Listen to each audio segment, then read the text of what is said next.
We can barely imagine a whale's life, let alone what's in their mind. One man is ready to try. It's a journey into the deepest thinking.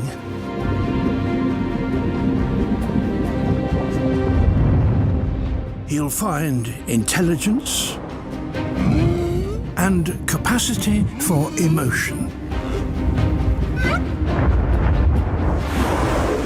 There's ingenuity, risk, and reward. We see tenderness and curiosity. Whales have loving families, rivalries, and music.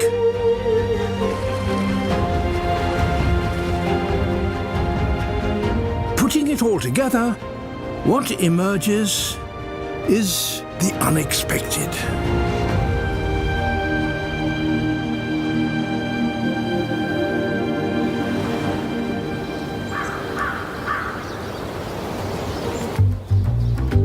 Alaska calls humpback whales from the warm Pacific to feed together in its rich, deep waters. Filmmaker and marine biologist Rick Rosenthal's journey into the whale mind begins here. It looks like a good day to spot whales. He's on the trail of a particular humpback that's defying all expectation.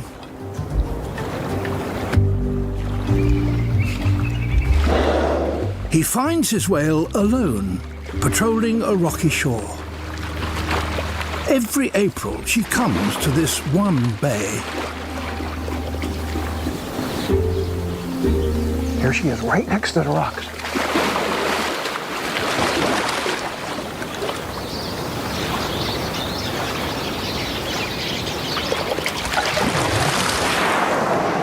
Right through here, I'm looking through the spruce trees. I'm in the forest and she's in the rocks right below me. What's she thinking? It's dangerous for her to come into the shallow water. Animals often act on instinct, but may also be thoughtful and creative. One way to separate invention from instinct is to get to know an individual. This whale has a reputation for having a mind of her own.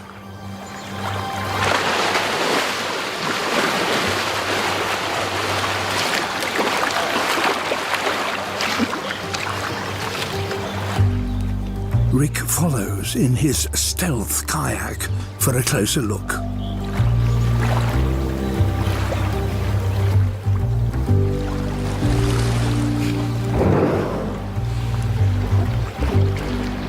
She ignores Rick.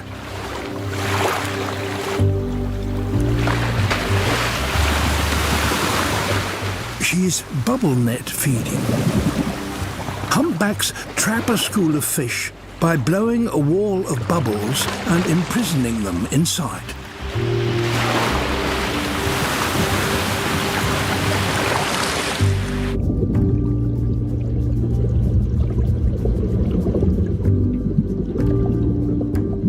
Rick puts on his dive gear to join her in her world.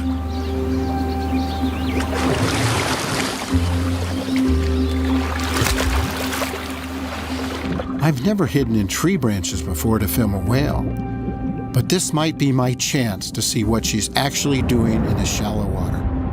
Underwater, something is strange. She's unusually silent. She's made a discovery that she doesn't want to share. Bite-sized baby salmon. Humpbacks are not salmon eaters. She's alone, not afraid of people, and trying new tastes. This humpback is up to something. Her secret is just around the headland. There are tens of millions of juvenile salmon in the Hidden Falls Salmon Hatchery.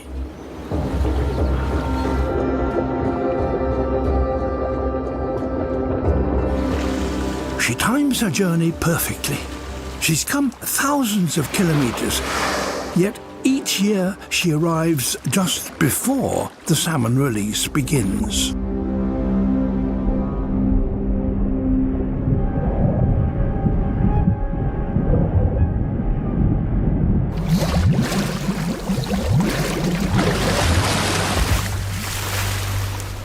Her scars show she's already had close encounters with cables and boats.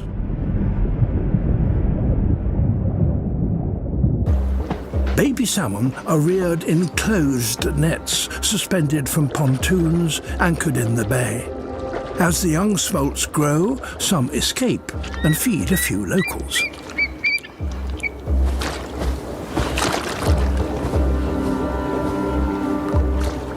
The salmon still in the nets are now ready for life at sea. The side nets are dropped and 2 million fish swim out of each pen.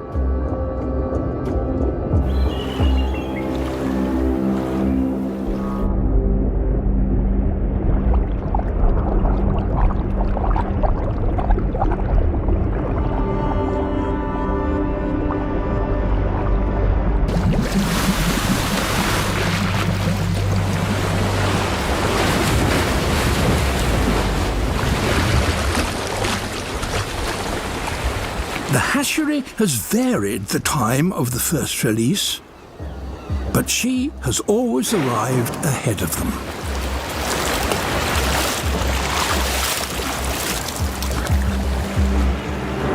This year, they tow some of the pens out of the bay, away from the greedy eyes of the whale.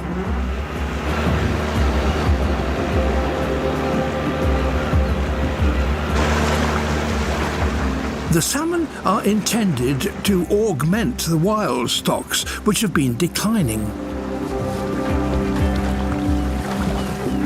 Their plan underestimates the whale.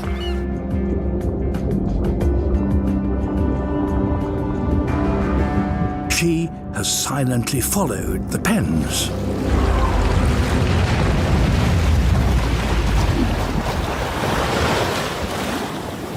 There's little the team can do. It's illegal to harass or harm a whale. The fact that a huge calculating brain is at work here is no consolation for John Pierce, the manager of the hatchery. Livelihoods are at stake. It's a battle of wits, whale versus man.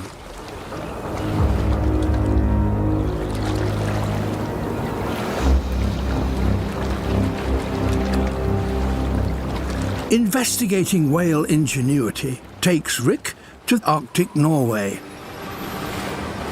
Under the Northern Lights are some of the richest seas on Earth. Here, sunrise and sunset meet for a few hours between long nights.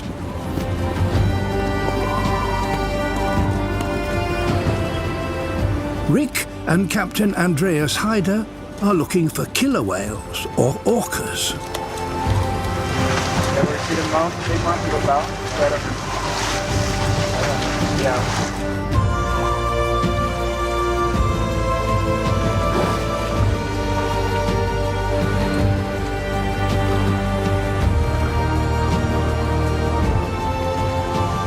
Killer whales feed on the huge shoals of herring that overwinter in these waters. A family pod coordinates the search with their own repertoire of clicks, whistles, and pulsed calls.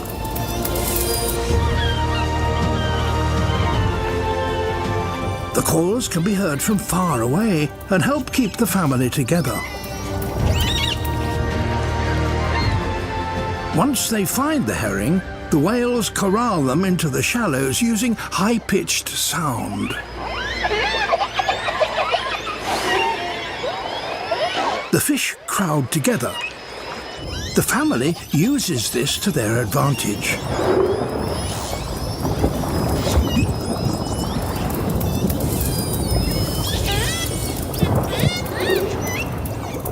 It looks chaotic, but it's a coordinated attack. The herring are in panic mode, and dozens of whales are now sharing the feast. The whales now fire an intense, short-range sound that jams the herring's nervous system, stunning them.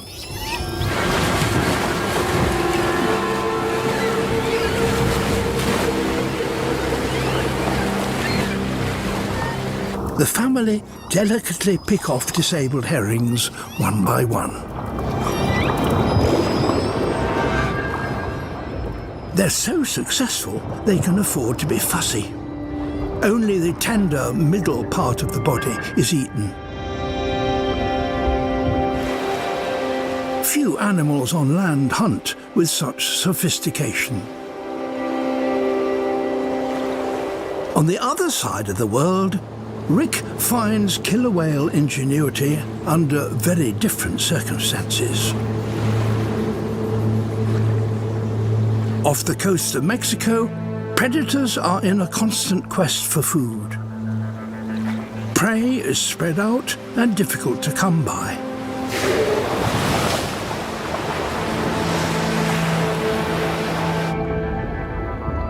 This ragged band of transients wear the scars and parasites to prove that it's tough here.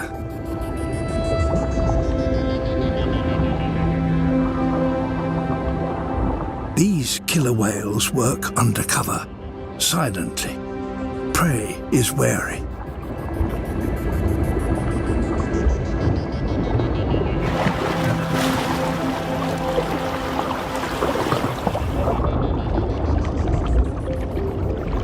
Possible food appears from below. Whiptail stingrays are armed and dangerous.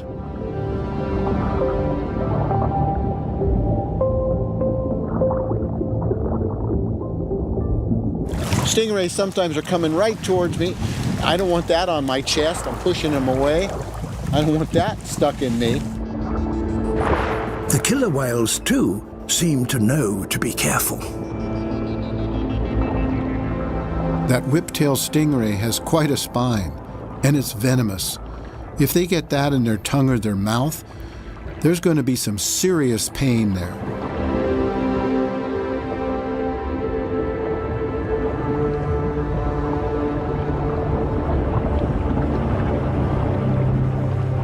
The whales must have recognized this ray from the several species without a poisonous spine. They take time to consider. It's valuable food, but dangerous.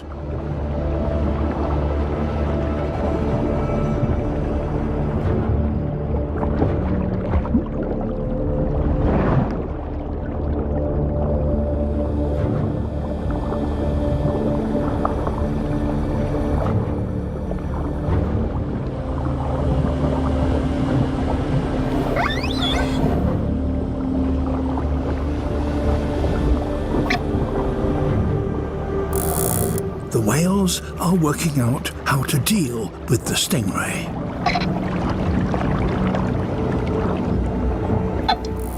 They softly chirp to each other in whispers. These whales are stalkers. They work quietly. The lead female would come in to check it out, then pull back to let the other one smash it with its tail.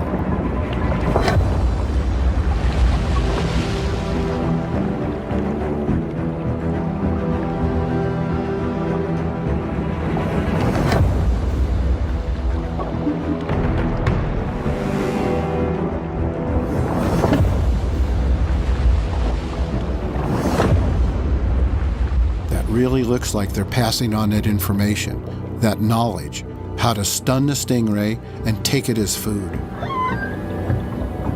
You don't want to get between the orca's tail and the stingray, or you're busted up.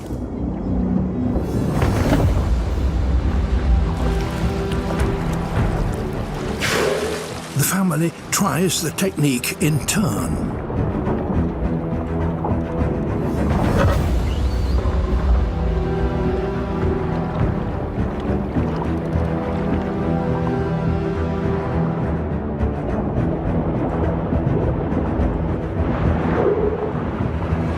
The lead whale takes her ray to share with the rest of the pod.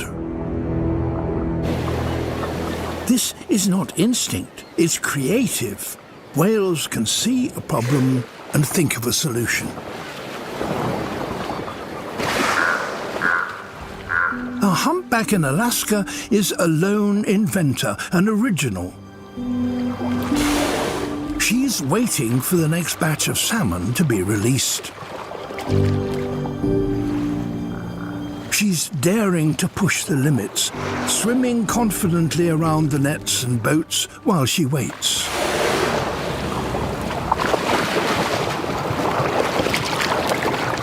The hatchery staff are planning their next move too, plotting to outwit the silent leviathan lurking below.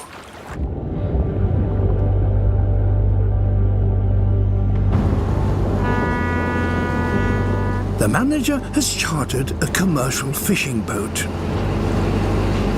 The little salmon are sucked up through a specially designed pipe. 2 million fish will fit in a live well on the boat. It's incredible that one whale is pressuring them to go through all this.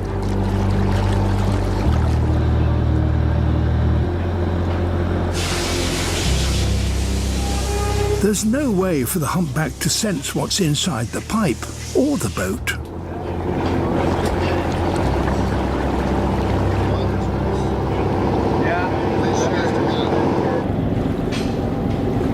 The ship, with one penload of salmon, heads for a release point far offshore. There's no sign of the humpback. It's a win for the hatchery. Or so it seems. A proportion of the salmon returns to the bay. Our humpback whale patrols the shoreline and soon finds them.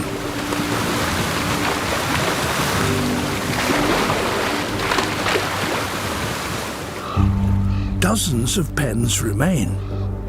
Removing the rest of the fish will take too long.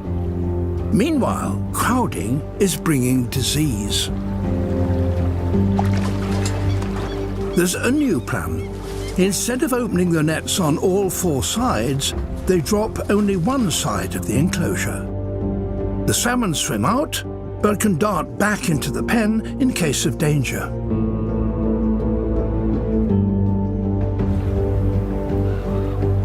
Our whale wants more than just a few stragglers. She wants them all.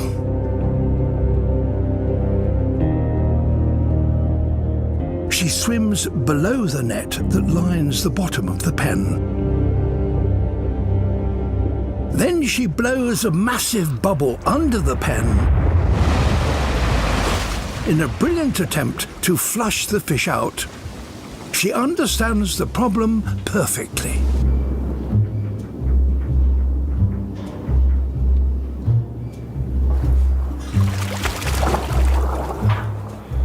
Rick is hoping to see the whale swim beneath the net.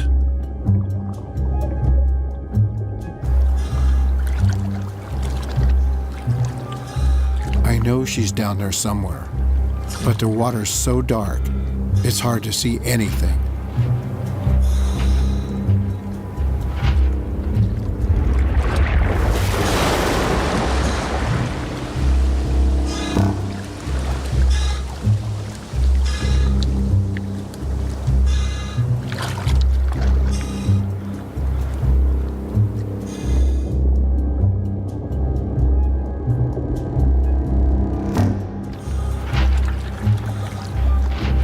No one could have imagined what happened next.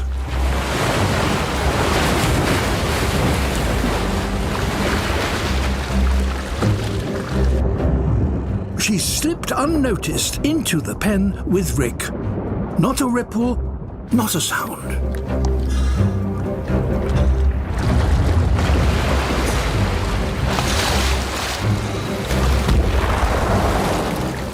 "12 meters of whale in a 12 by 8 meter pen. That's a giant whale in a little swimming pool.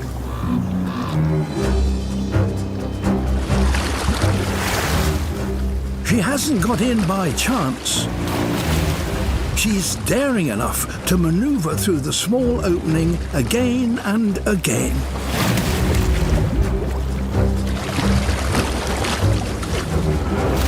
In this game of strategy, a wild whale has clearly beaten us, 1-to-1, brain to brain.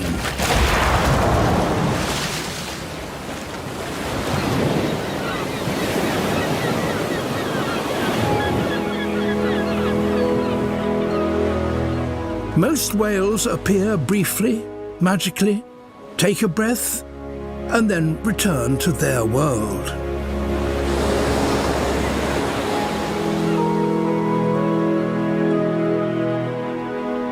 The Azores are fringed by canyons running deep underwater.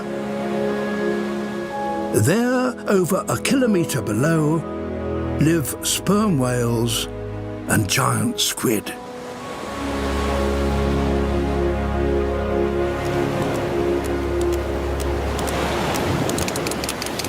Rick listens with his hydrophone to the Morse code of clicks and calls of the sperm whales far below him.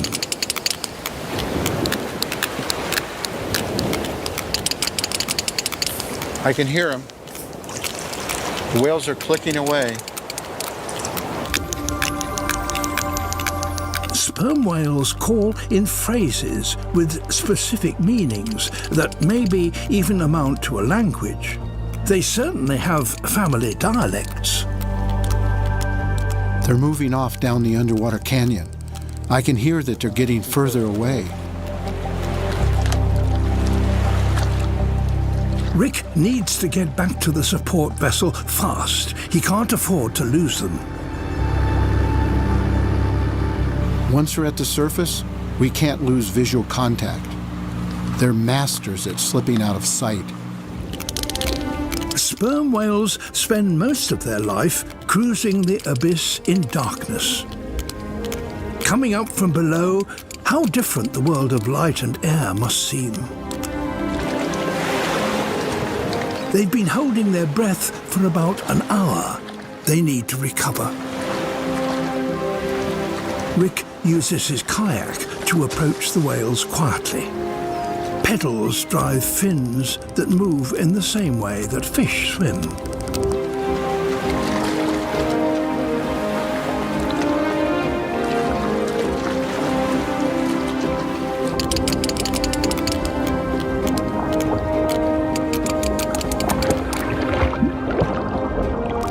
This is a family pod.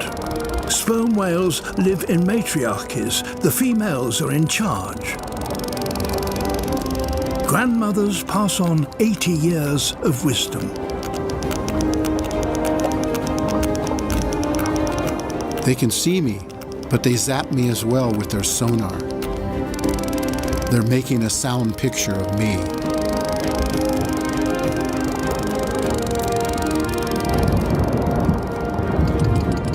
Here in the Azores, whaling was banned in 1986. The older generation of sperm whales are veterans from that war. Now, after 30 years of protection, trust perhaps is starting to return. It's not like Moby Dick, the big whale that sunk the whaling ships. These are really tender, sensitive animals. A female glides along on her back.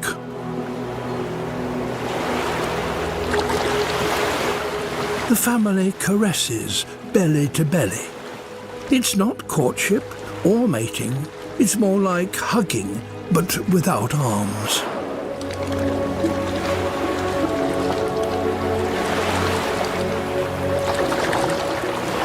As they rub together, they groom each other, removing dead skin. It must feel good when you don't have anything solid to scratch on.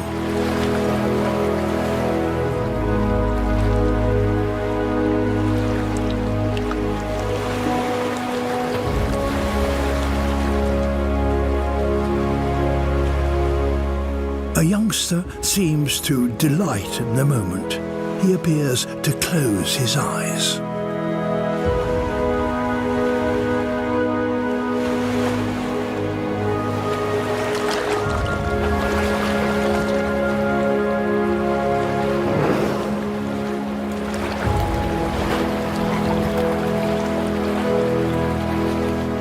Their sensitivity to sound is phenomenal. They can hear each other's heartbeat through the water.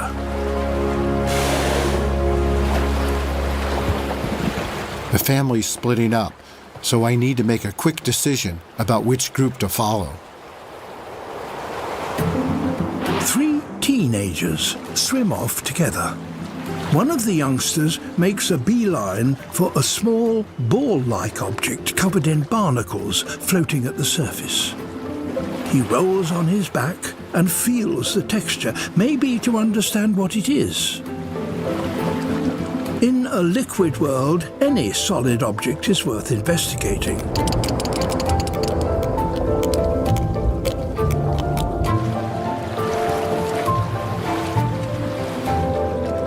The sperm whale's mouth is a precision weapon.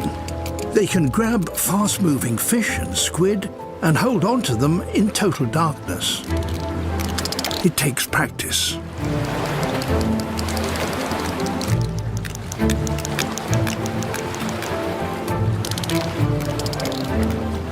The 3 youngsters pass the ball between them.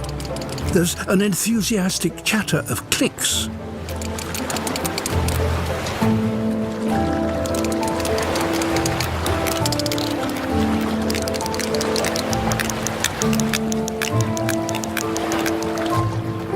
Seeing the whales playing ball and having fun, I knew that this was something very special. A sperm whale teenager probably has the longest and most complex education of any animal. They have the biggest brains, 5 times the size of ours. There's a massive mind here, as well as a playful heart. Sadly, they only give you a short time to look into their lives. And then they're gone.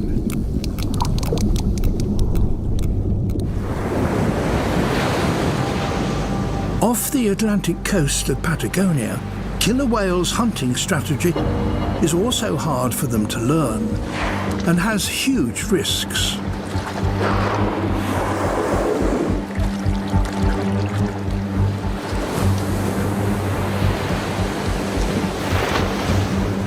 As orcas cruise the shallows, they must judge the tides, waves, and underwater contours perfectly.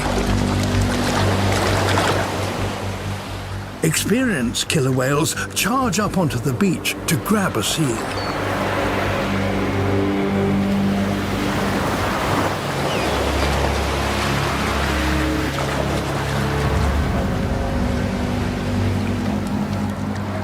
Others watch and learn.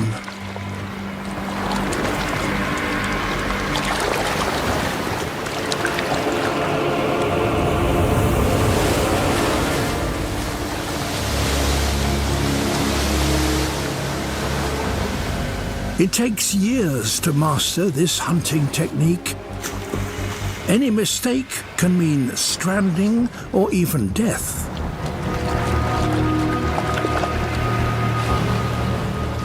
It's worth the risks.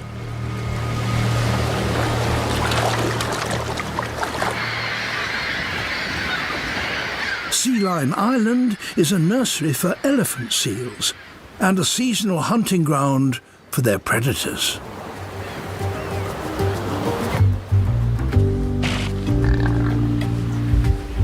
The mothers left the pups on their own weeks ago. These elephant seal pups don't seem to have a clue about what could be waiting for them out in the water. Seal pups live by their instincts rather than by thinking about things too much. That's probably for the best.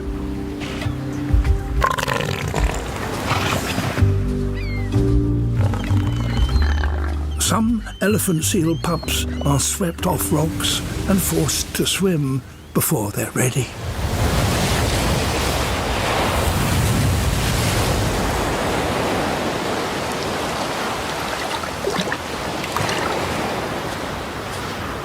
Along the shoreline, dodging a 3-ton male elephant seal, Rick finds grisly evidence of how dangerous these beaches can be.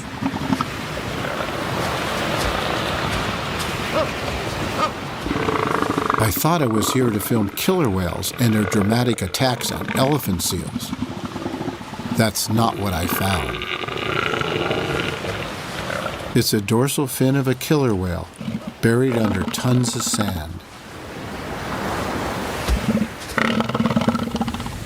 It looks like this orca paid the price for coming in too close.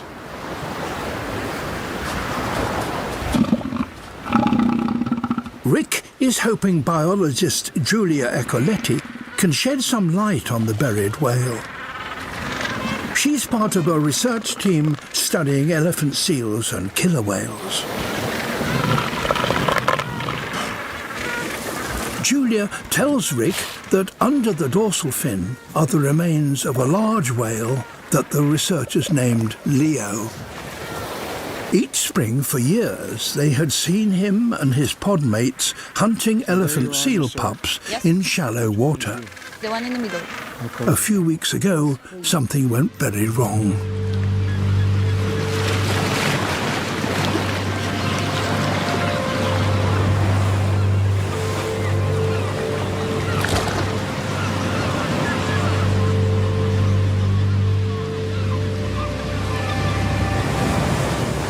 The first thing I thought was, okay, we got to save him. So just go into the water and, I don't know, push him away back to the sea. I want to save him. I don't want to, I don't want to watch him dying, because he was dying. You could tell. The pressure of his weight out of water forces up his last meal.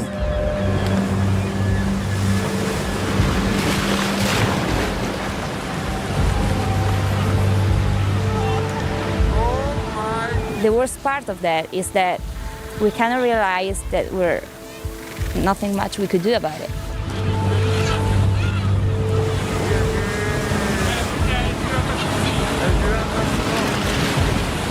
While we were trying to put him back to the sea, we saw the other 2 males. They used to burn in 3. It was Leo, Pinone, and Topone. This is the pod. That's the pod, the 3 males.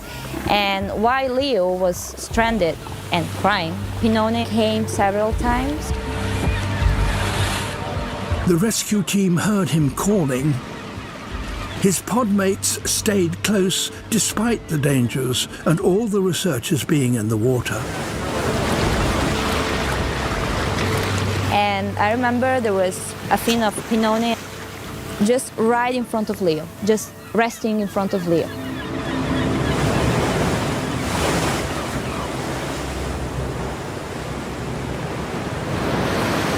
Many hours later, Leo's pod mates were still there beyond the surf line, waiting.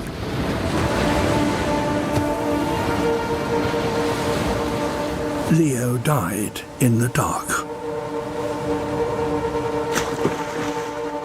Towards dawn, the surviving killer whales left and were away for many months.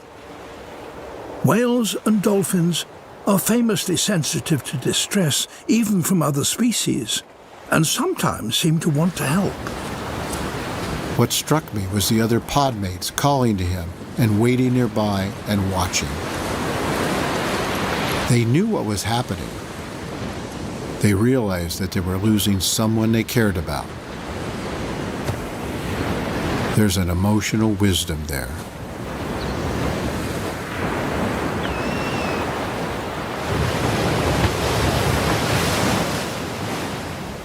The strongest bond of all is between mother and calf. At Rarotonga in the Cook Islands, a humpback mother and newborn arrive. The calf is less than a month old, born on the 8,000-kilometre journey from the Southern Ocean. Over the next year, she must teach him everything he needs to know to be on his own. Attending her is a young male, a suitor. He's ahead of the other males and hoping to catch her eye early. He wants to escort her on the next leg of her journey within Polynesia as a protector and mate.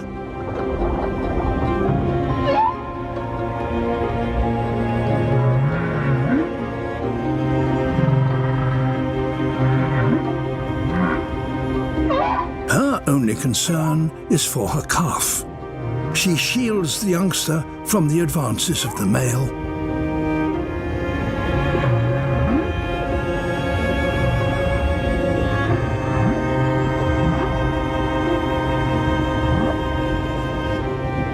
She helps her baby to the surface to take a breath.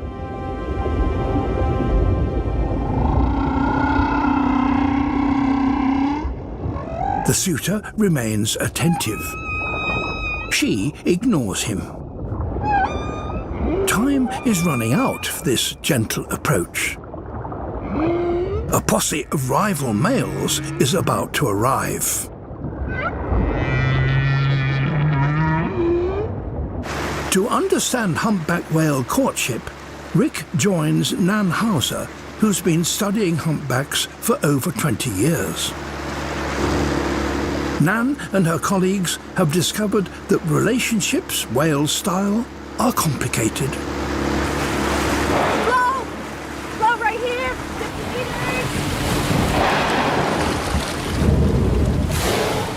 meters! It's the gang of rival males.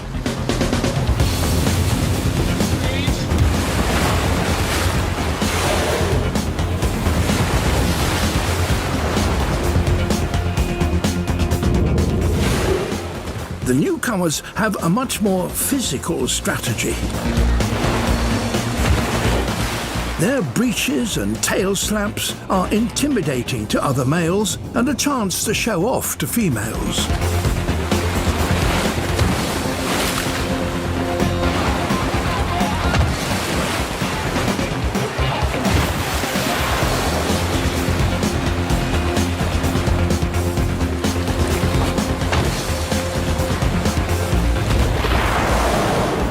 They move in on the mother and compete to push closer. The suitor tries to keep them at bay.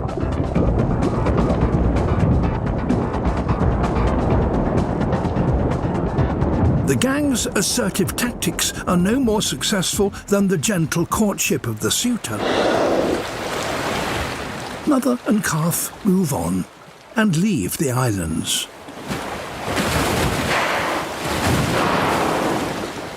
The males all stay. More females will arrive soon. And when they do, the gang has a new plan.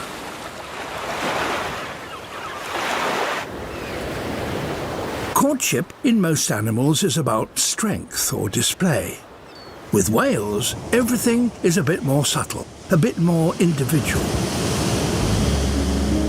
Grey whales come to Magdalena Bay in Mexico to breed. The males wait for the females to arrive. Instead of competing with each other, this small gang entertain themselves.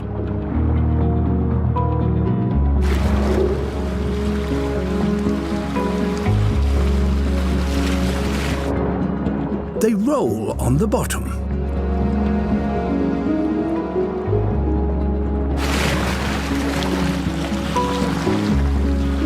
When the surf comes up, they head out to the break and catch some waves.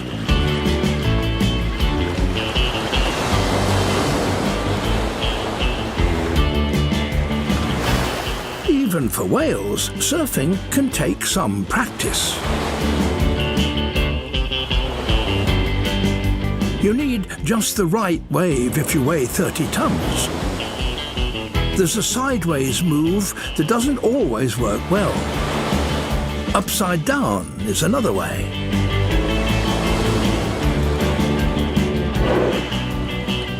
A spin, maybe. Lift your tail, and you nail it.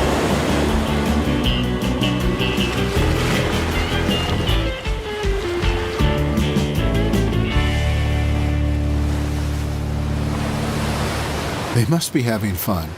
They're riding the waves over and over again. After they catch a ride, they turn and head back out to the surf break.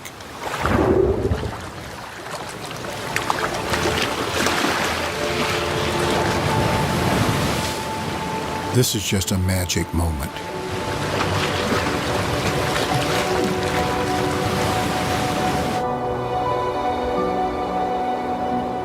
The female whales could be watching from a discreet distance, admiring the best surfer.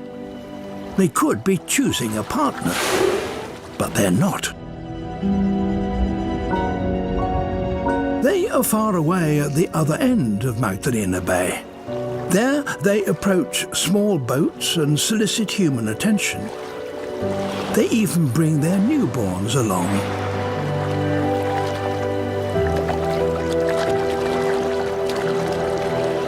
This is a wild mother approaching people. There's no obvious benefit.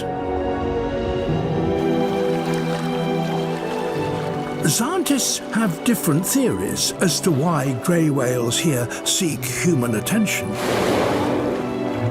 The whale's curiosity and tactile affection may be a clue to what they think and feel. Like the sperm whales, they seem to enjoy being touched. I've watched these interactions for a number of years, but it still amazes me how the whales are so trusting.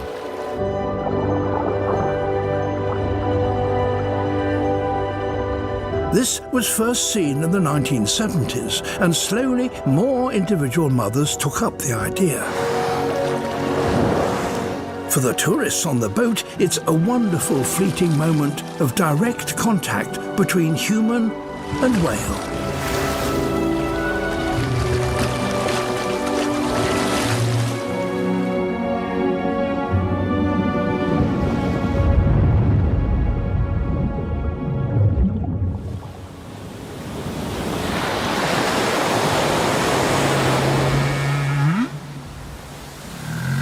The sound of singing encircles Rarotonga back in the South Pacific.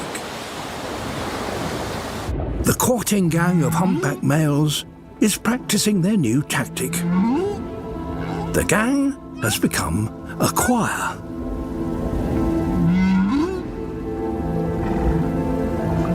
Our frustrated suitor has joined 3 other males on the reef to sing. They've decided it's better to work together.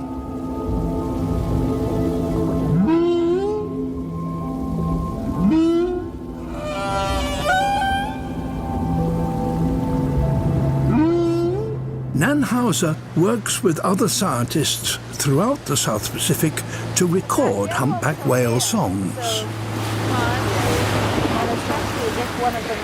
The songs are some of the most complex in the animal kingdom. Patterns of calls make up phrases. The whales repeat each phrase like verses, forming a longer song.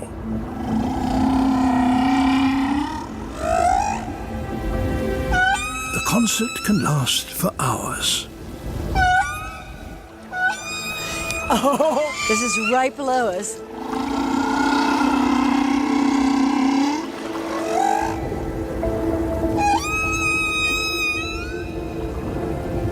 Nan takes Rick to an area over the coral reef where she's frequently recorded the singers.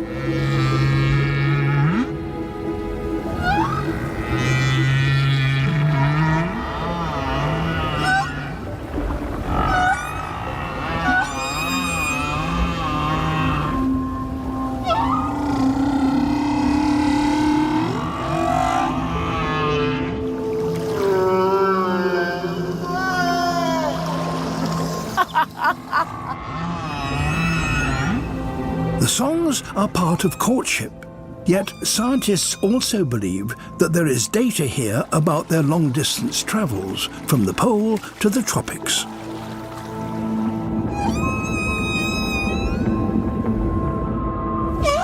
The song is so intense, I can feel my entire body tingle from the vibrations.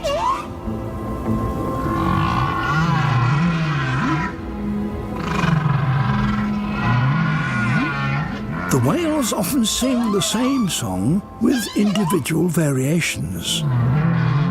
But every year or two, a new song reaches the island.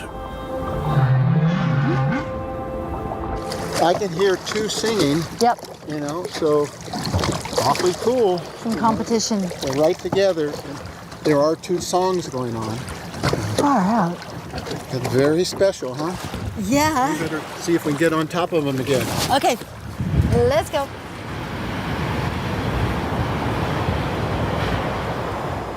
Back in Nan's office, Rick and Nan studied the day's I recordings. see these usually. We actually hear one whale teaching the other whales this song.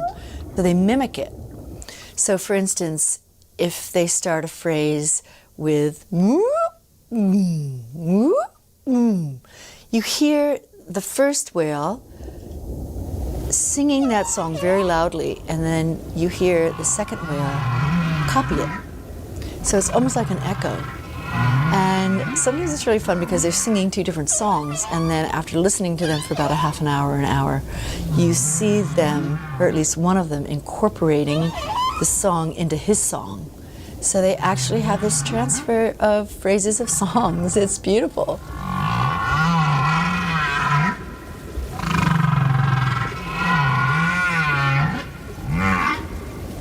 A new song ripples across the Pacific, passed from whale to whale.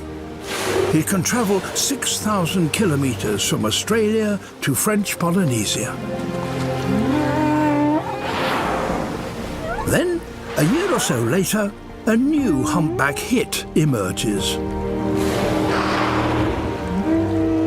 Humpbacks, it seems, are dedicated followers of fashion.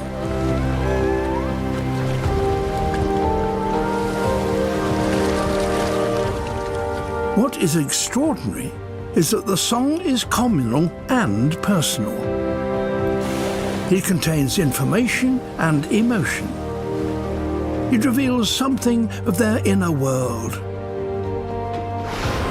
There are clues into the whale mind, if we're lucky enough to know where to look.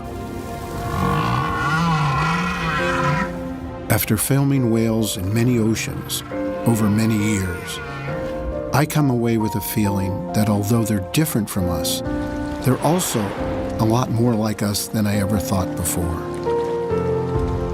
They have families. They play. They're curious.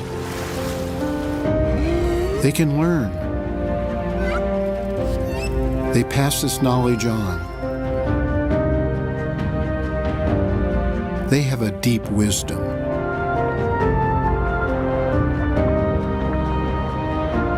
Each insight, though, raises many more questions.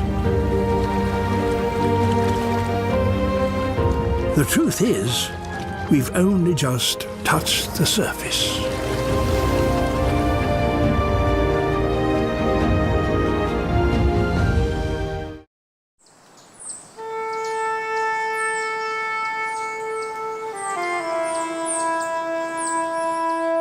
In South America lives a group of extraordinary animals.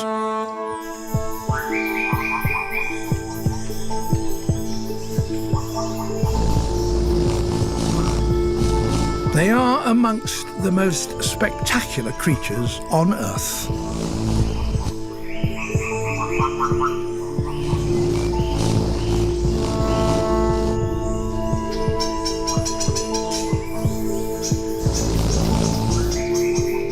They have fascinated us for as long as we've known of them.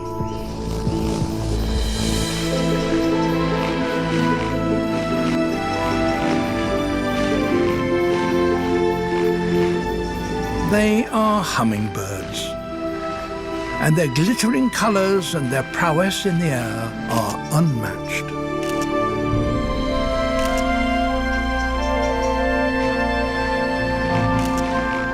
They are the celebrities, the stars of the bird world.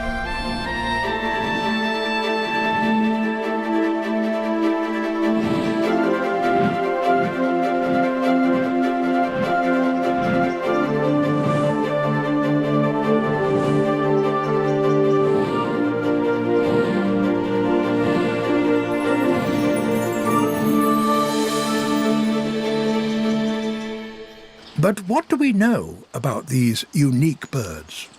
Well, they are tiny, dwarfed by a scientist's hand, amongst the smallest warm-blooded animals on Earth.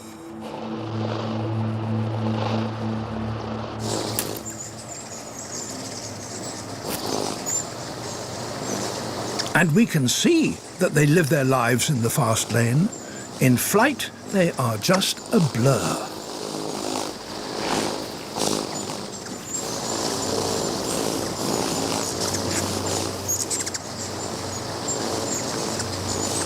It's only when you slow down their supercharged lives that you can begin to understand how they live. High-speed cameras reduce the speed of the action. 1 second stretches out to 50 and enables us to look into the secret world of the hummingbird. Much of their lives still remains a mystery. What we do know is that hummingbirds depend on flowers for their food. Nectar fuels their frenetic lives. And that hummingbirds are only found in the New World. Most live in South America, and this is where our story starts. Here, many plants employ hummingbirds as messengers. But this wasn't the original contract. When flowers first evolved over 60 million years ago, there were no hummingbirds. The first flowering plants depended on insects as their pollinators. Today, many plants still do. As butterflies move from flower to flower, sipping nectar, they take pollen from one plant to another. The plants are fertilized, the insects are fed. This was the original arrangement.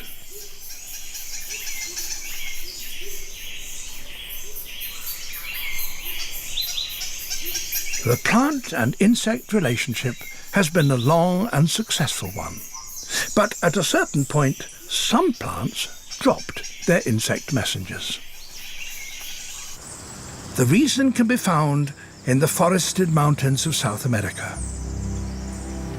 Here, the mornings are cold and damp.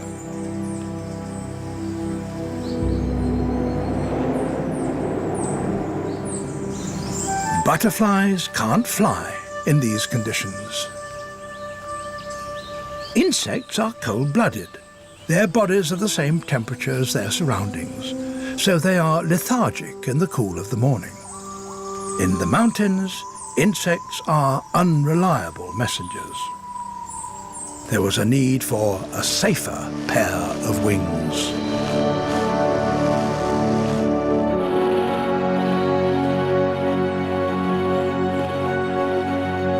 We may never know for certain where this change of messengers took place, but somewhere in South America, perhaps on the ancient plateaus of Brazil, plants acquired a new partner.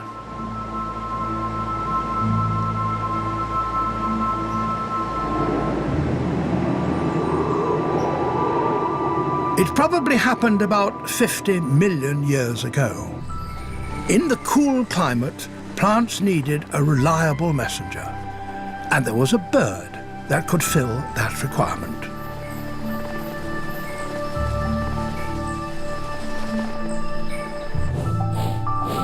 A bird that possibly looked like this saw-billed hermit found a new way of making a living. This ancestral hummingbird was most likely an insect and spider eater, its heavy bill adapted for grasping its prey.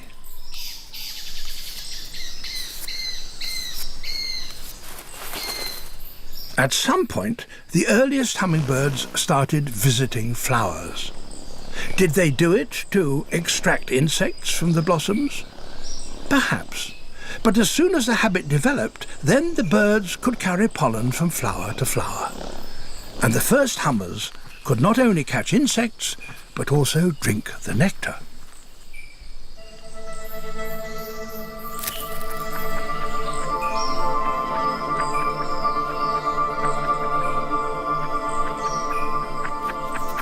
The original hummingbirds, with their heavy bills, were relatively large and rather clumsy flyers.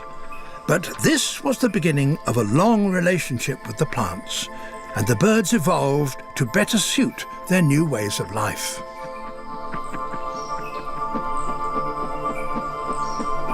Over millions of years, bills became lighter and thinner to better probe the flower for nectar.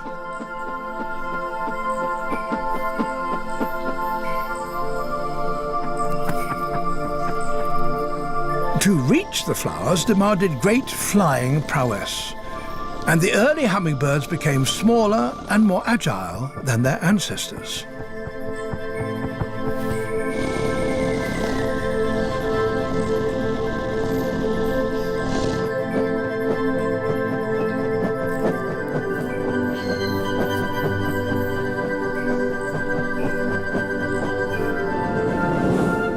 As well as thin bills, the birds developed long tongues to probe the flowers and sip the nectar.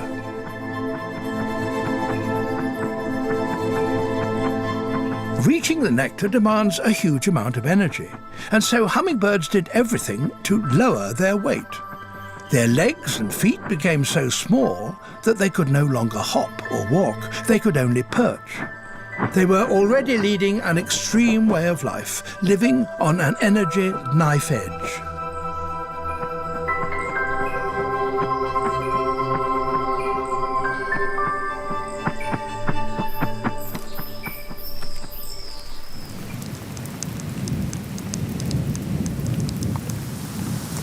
The early hummingbirds offered a reliable service to their plant masters, able to fly in all weather conditions and get through with the pollen.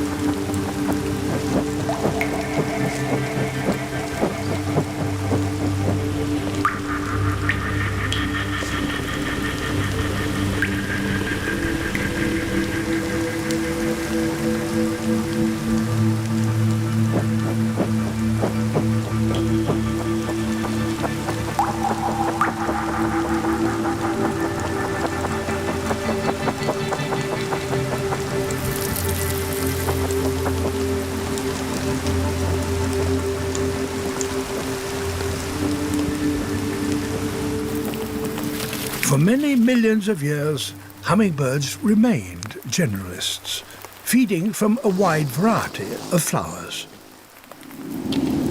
And many plants took up with the new pollinators. Today, there are over 8,000 different kinds that depend on the birds.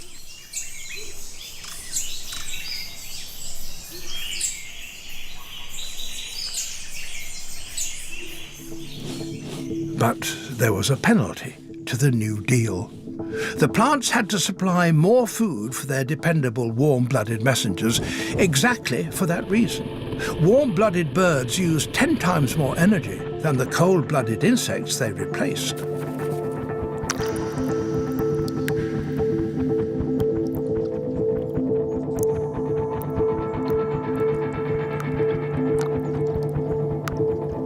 A hummingbird drinks more than its body weight in nectar each day. And hummingbird flowers produce a copious amount of liquid to suit their messengers.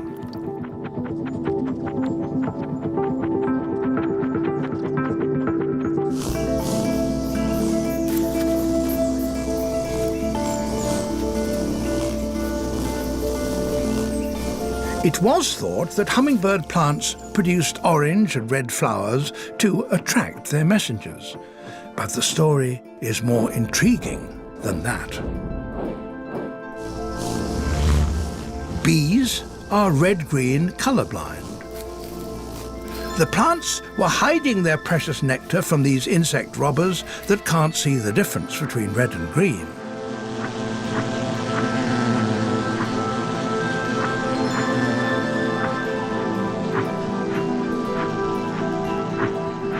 Whilst making it obvious for their feathered couriers. The hummingbirds too paid a price. To further protect their nectar from insects, the plants made their flowers long and thin and placed them at the end of branches. Only an animal capable of precision flying could reach the flowers. Hummingbirds had to hover, and that cost a great deal of energy. Input, high-energy food, but to obtain it demands high-energy output. Hummingbirds were forced into a precarious energy balancing act. Holding perfect position in space is a hummingbird trademark. No other birds can do it. Though the similar-sized bananaquit does try.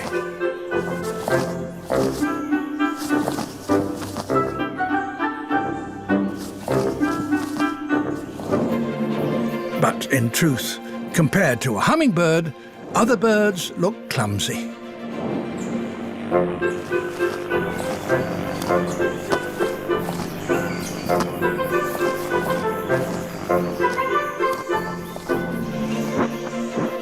The reason is the way hummingbirds fly.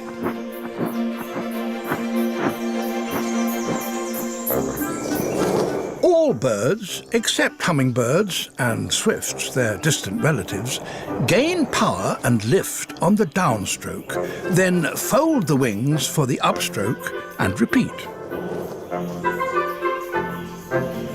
Hummingbirds keep their wings stiff and do not fold them. Instead, they rotate at the shoulder so that the wing twists, giving lift and power on both strokes.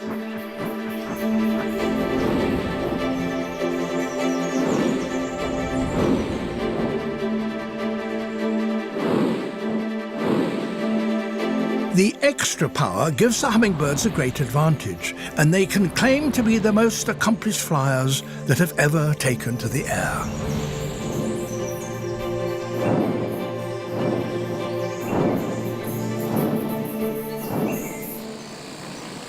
Until recently, there was nothing that could compare with a hummingbird.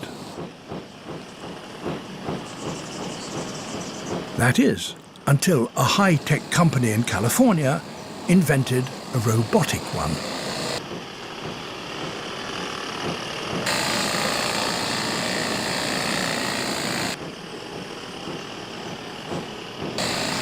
It flies just like a real hummingbird, gaining power on both wing strokes. It's a truly remarkable achievement.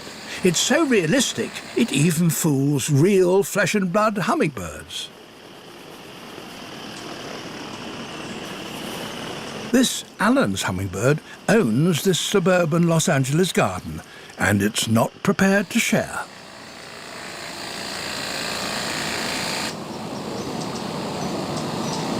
Things reach a crisis point when the robot hummer approaches the real hummingbird's nectar feeder.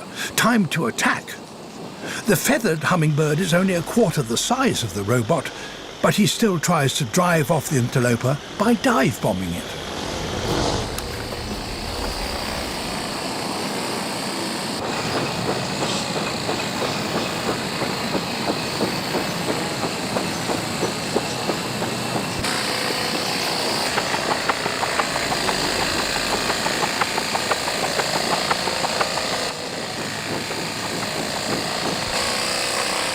The robot depends on battery power and can fly for a few minutes, but real hummingbirds can stay in the air for hours.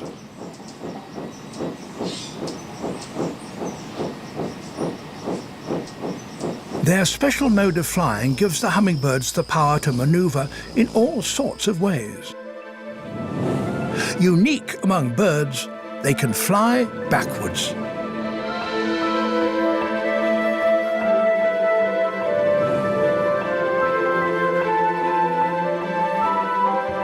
They can rotate on the spot, even fly backwards and upside down. The plants, with their hard-to-reach flowers, had produced the ultimate aerial acrobats.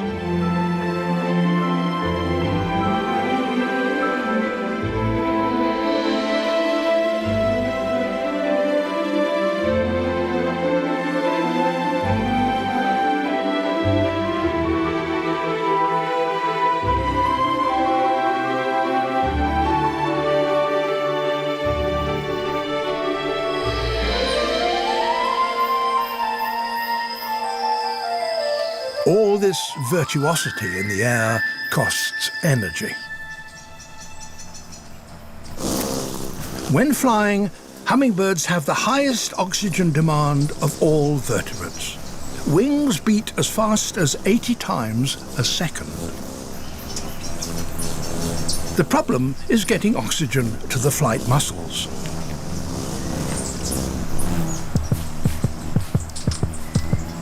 When the bird is perched, the heart beats around 400 times a minute.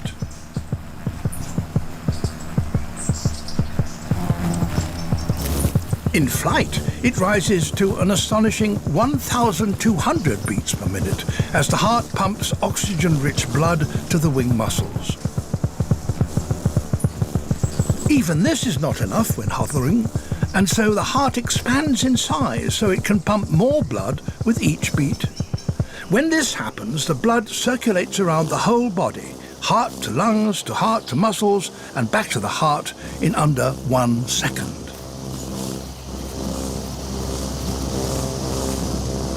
They're living at the edge of what is possible. Extreme aerial athletes with extreme needs. It's no surprise that when they're not flying and feeding, they rest and conserve energy.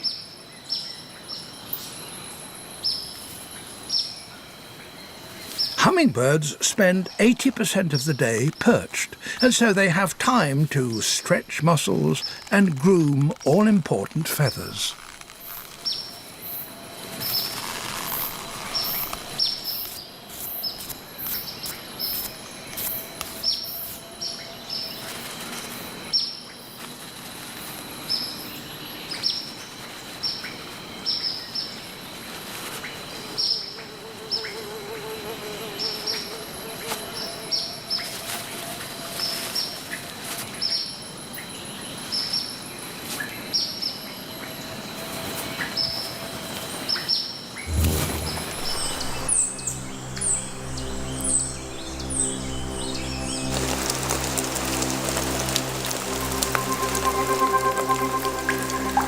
Showers provide another opportunity to clean and brush up feathers.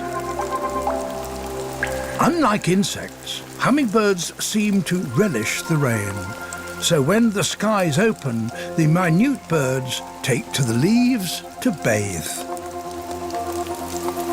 Even a banana quit joins in.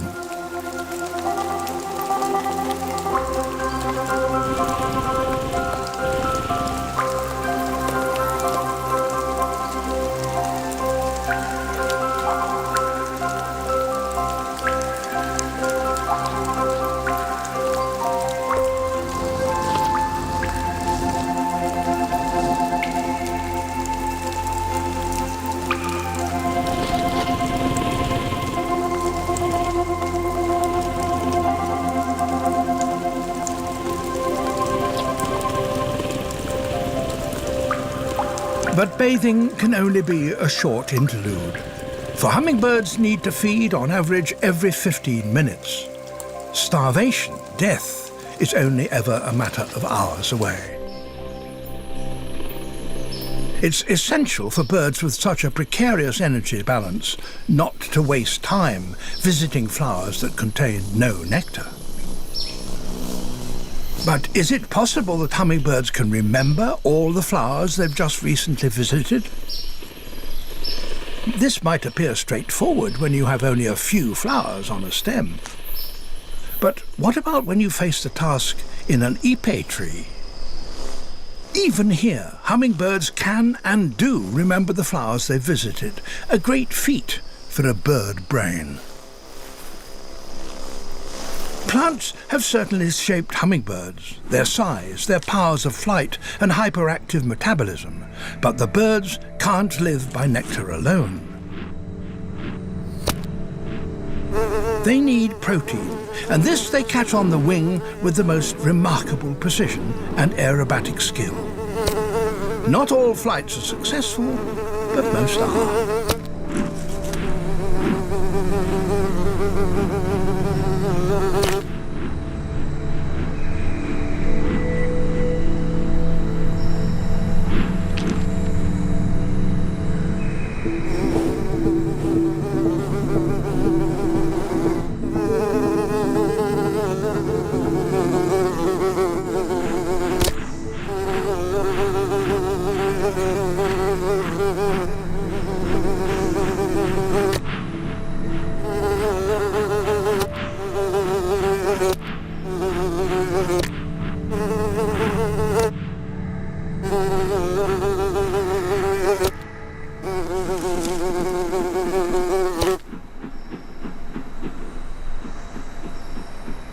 The birds need the protein to build muscles and replace feathers.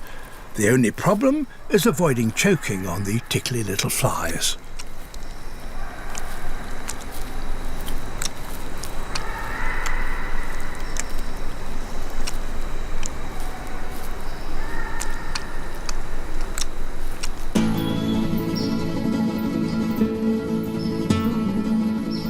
Hummingbirds are unique in many ways, but they share with all other birds the need to breed.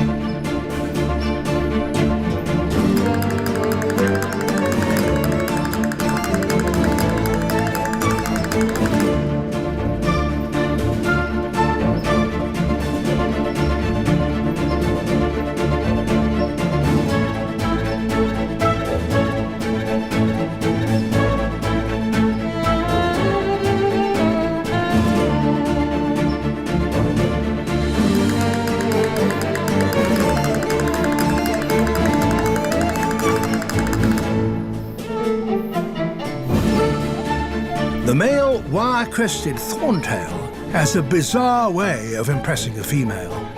Its courtship lasts a matter of seconds and was unnoticed until the high-speed camera revealed its unusual nature.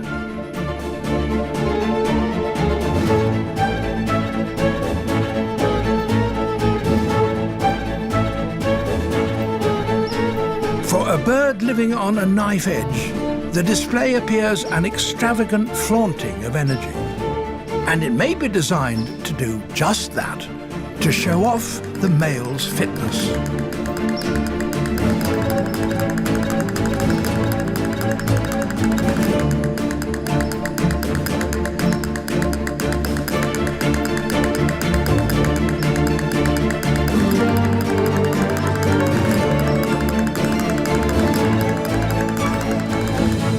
Despite all his energetic endeavors, this female remains unimpressed.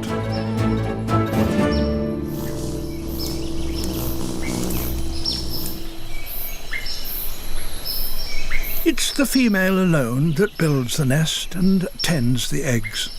But for hummingbirds, even this is not straightforward.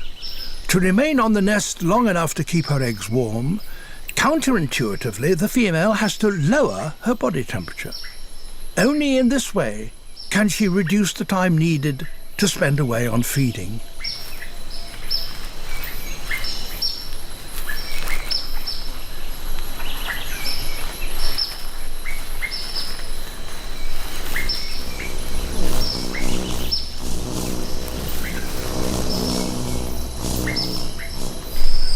The most dangerous time in a hummingbird's life is when it's a chick.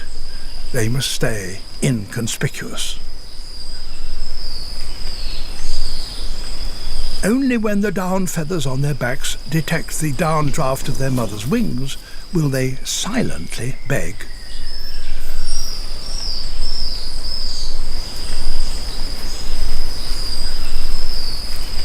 The chicks are fed a rich mix of nectar, pollen and insects. But despite all this attention, few nestlings reach adulthood. Even as adults, hummingbirds face severe problems. They have to refuel with nectar every 15 minutes. So how do they survive the hours of darkness? Every night of their lives, hummingbirds face a challenge: to stay alive until the morning. Their answer is as extraordinary as every other aspect of their lives. They go into torpor, a kind of hibernation. Their body temperature plummets, heart rate drops from 400 to 40, and they consume 1/100th of the energy they use when flying. This is a truly radical and dangerous solution, for whilst in torpor they can't move. There's no possibility of escape from a nocturnal predator that might find them.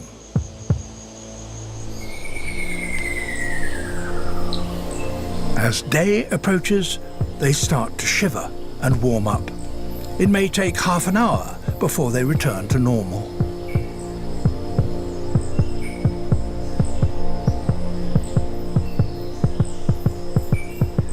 Only by these extreme measures can hummingbirds survive to greet another day.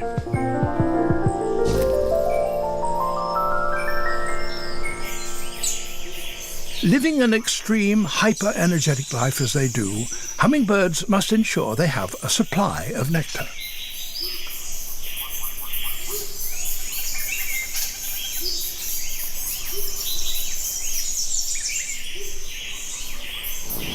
For most hummingbirds, this means guarding a patch of flowers large enough to support them.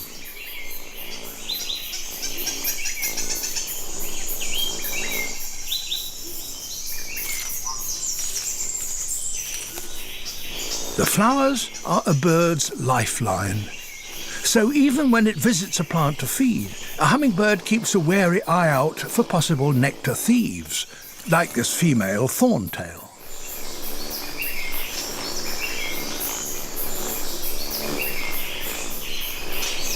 Most trespassers, when confronted by the rightful owner, back off and leave the territory. But in the main, owners defend their patch of flowers by the most flamboyant display of colour.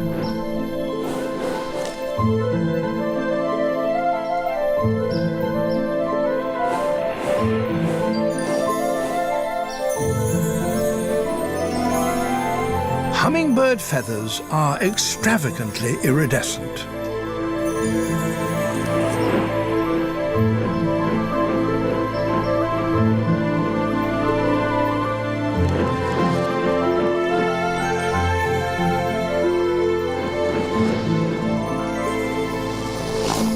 The colours are not produced by pigments, but by layers of microscopic air bubbles in the feathers. The air bubbles refract, reflect and recombine sunlight to produce dazzling colours. The colours depend on the angle of sunlight, so hummingbirds can switch on and off their brilliant signals, flashing a warning to an intruder, but able to hide from an enemy.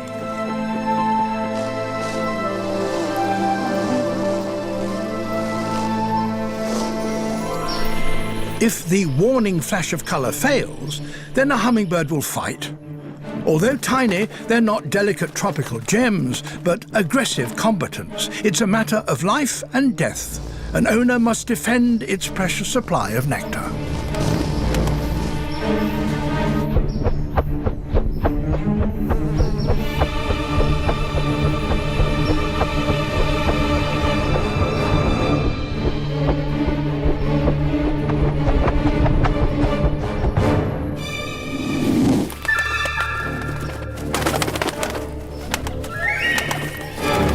As befits the greatest flyers, much of the fighting is in the air.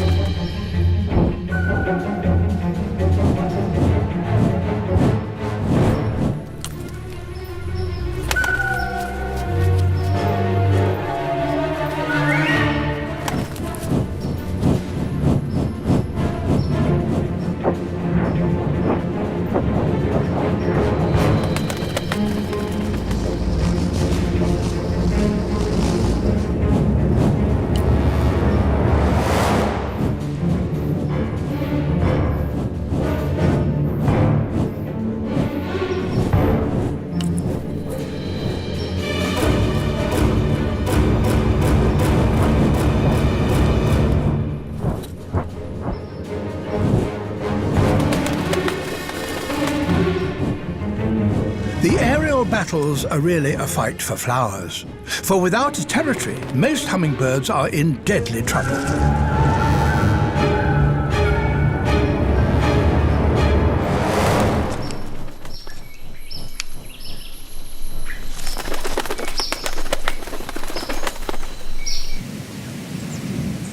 In northern Brazil, there are even temporary territories that last just a matter of hours. The cactuses that colonize the bare rock only reveal their flowers in the afternoon. In the morning, they're hidden inside these strange caps, and the rock garden is deserted.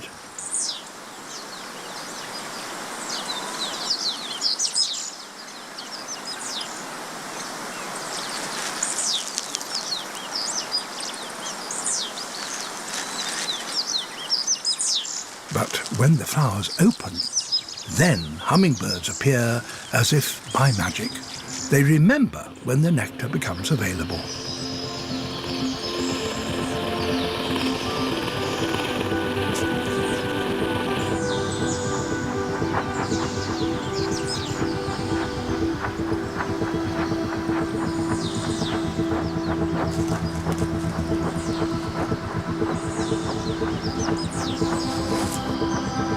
The birds feast on the copious nectar and in return carry away the plant's sticky pollen on their bills and pass it on to other flowers.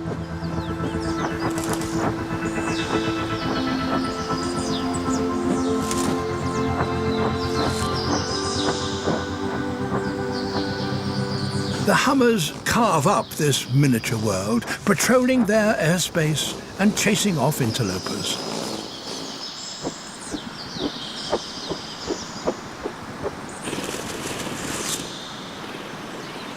The temporary rulers of the cactus patch are fearless.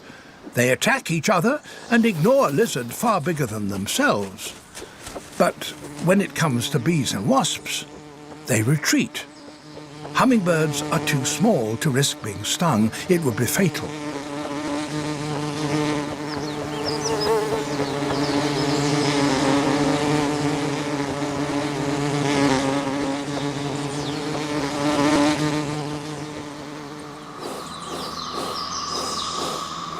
The hummers stay and feed and fight and guard their prickly patch until evening. Then, as the light fades, they gradually slip away, to return next afternoon.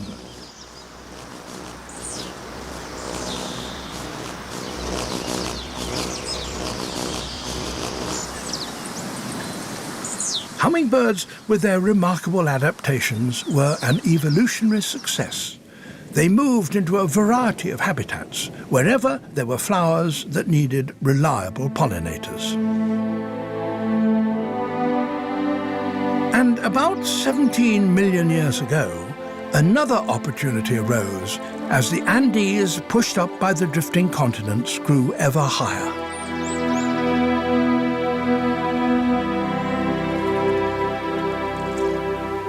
The volcanic Sierra reached up to over 5,000 meters, higher than the ancestral Brazilian plateau, creating new habitats. The mountains also brought new challenges. There was less oxygen at these dizzy heights, and the air is thinner. less dense.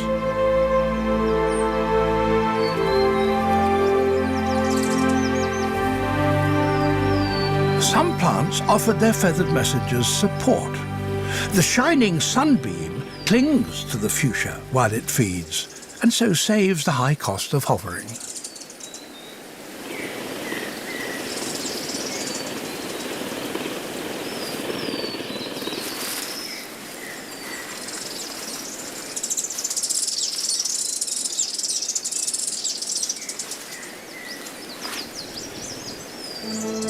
Other birds found a different way to cope with life in the high mountains.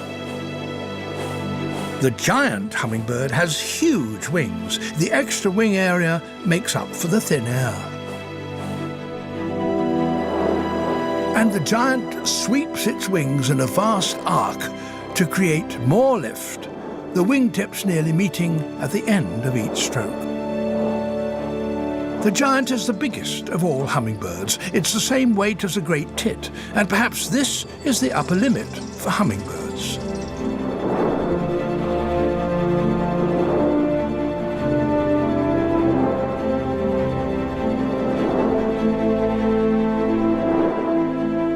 The Andes, with their wide range of habitats, produced an explosion of hummingbird species. Half of all the kinds of hummingbirds live in these mountains, along with their plant partners.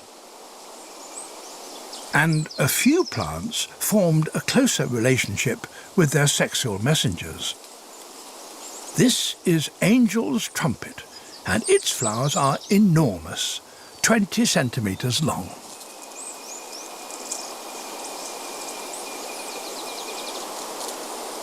The nectar is produced at the far end of the tube, out of reach of most hummingbirds.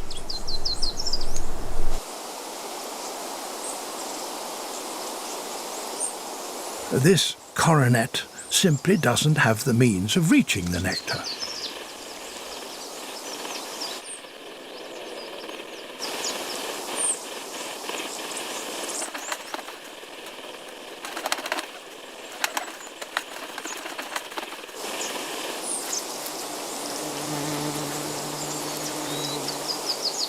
Only one bird can sip from the angel's trumpet. This one, the swordbill. Its bill is actually longer than its body. It has the longest bill, relative to body, of any bird in the world. And that remarkable beak and equally long tongue allows the swordbill to feed where no other bird can.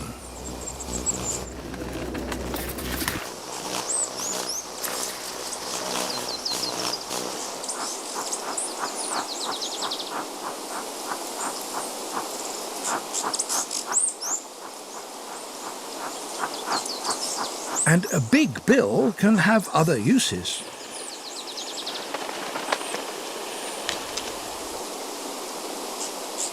The angel's trumpet is not the only plant to form an intimate bond with the swordbill. This is a kind of passion flower, and it too has a long tubular flower. The orange on the swordbill's chin is pollen.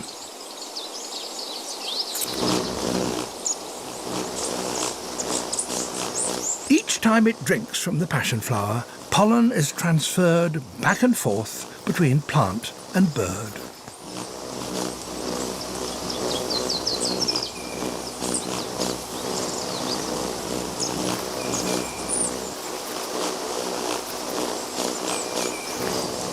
By forming this close liaison, the passion flower and the angel's trumpet increase the chances of their pollen being successfully transferred to a plant of the same kind.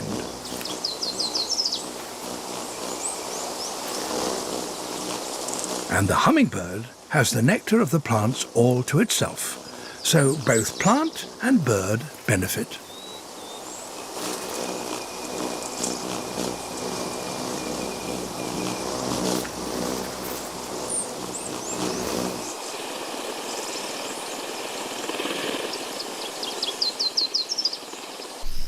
There's another hummingbird that has formed an even closer relationship. it has an exclusive deal with this heliconia.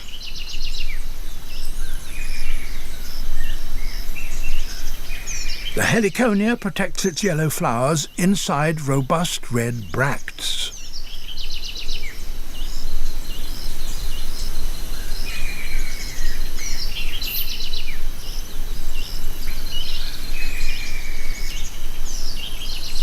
The flowers are deeply curved.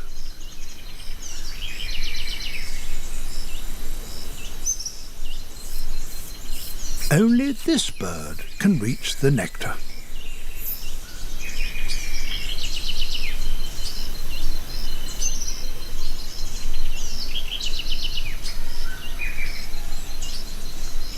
Its bill perfectly matches the curve of the flower, like a key in a lock.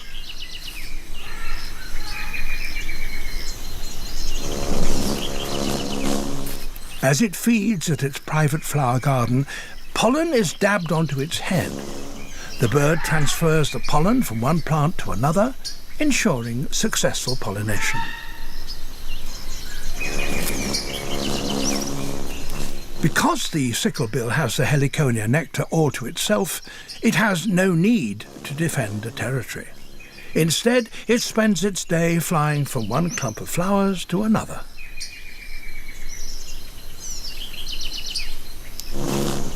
And not needing to display its ownership of flowers, the sicklebill is not iridescent. Rather, it's quite dull, camouflaged against its exclusive flowers.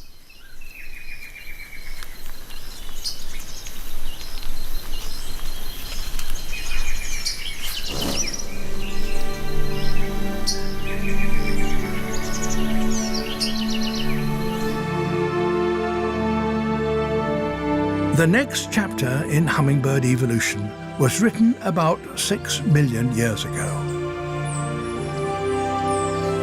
Some hummingbirds became even smaller.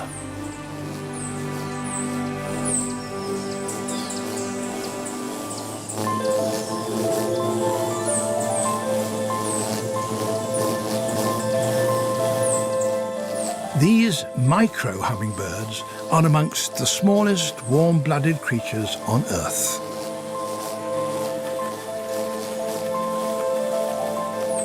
They weigh as little as 2 grams, the same as a single penny.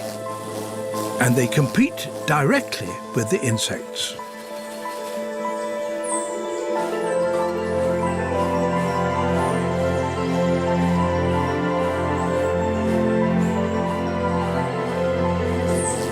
They're not only smaller than other hummingbirds, they look dissimilar and they behave differently.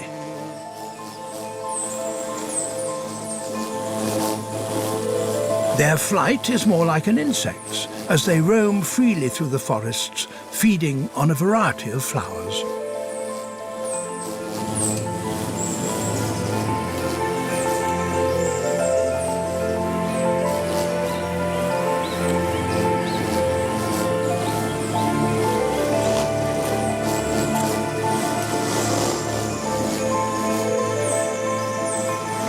The mystery is why the tiny hummers, like this wood star, are not attacked by the bigger territory owners.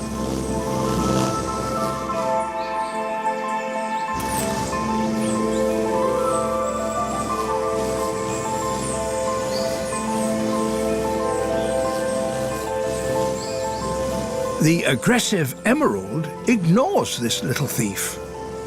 Why?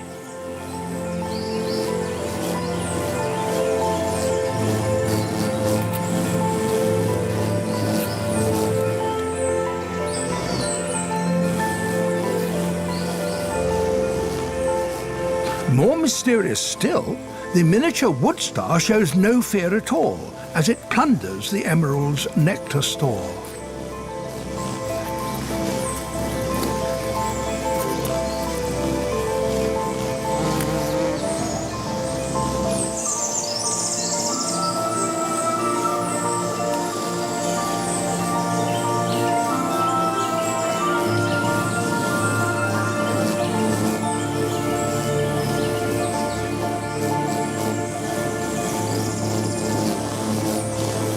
It might be that the emerald doesn't recognize the tiny wood star as a hummingbird.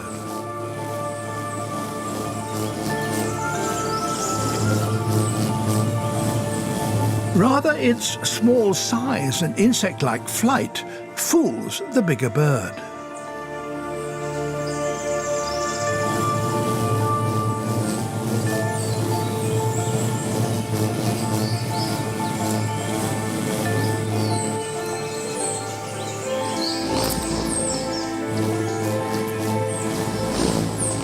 The emerald even shares a flower with a little sneak.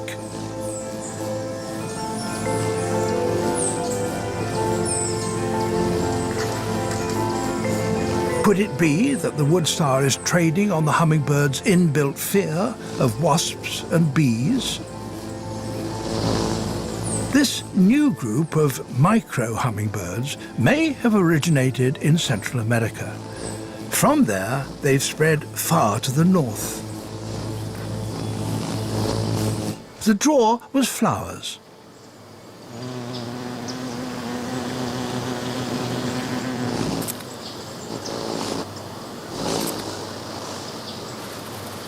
But there is one major drawback to living so far north: winter.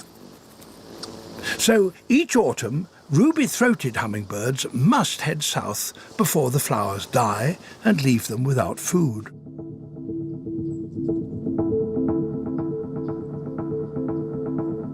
By September, they arrive in places like Rockport, Texas. Some may have already flown over 3,000 kilometers from Canada, but many still face their greatest challenge.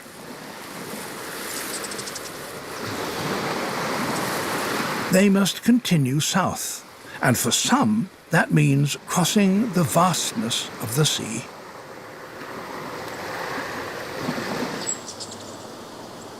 The local people put out feeders to help the migrating hummingbirds.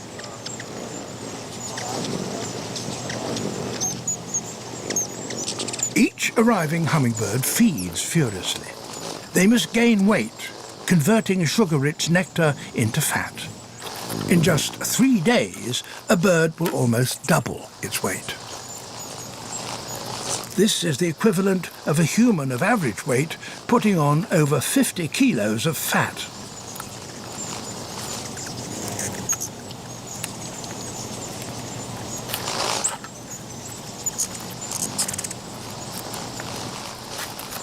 The arrival of the hummingbirds is a cause for a party, and Rockport hosts the Hummingbird celebration.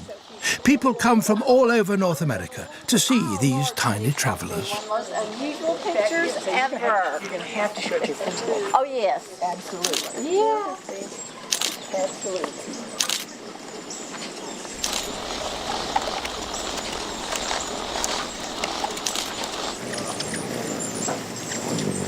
At the peak of the migration, Rockport is temporary home to tens of thousands of hummers.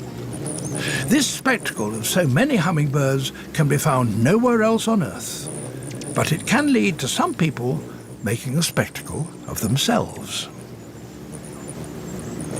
The Hummer helmet is all you need.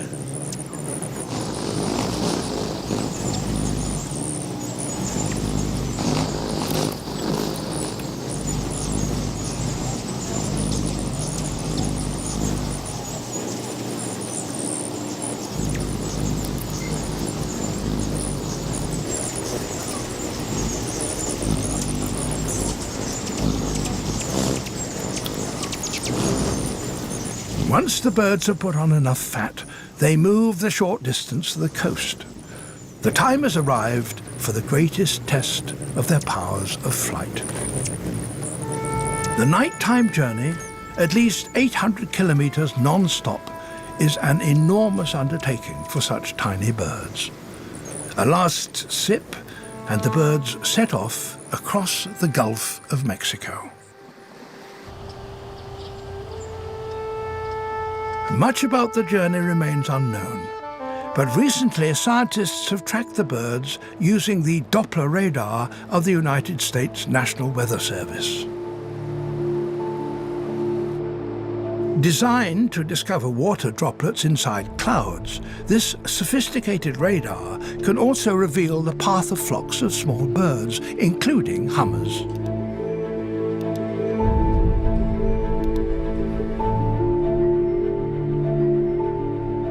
Once they're beyond the range of the radar, their journey is shrouded in mystery.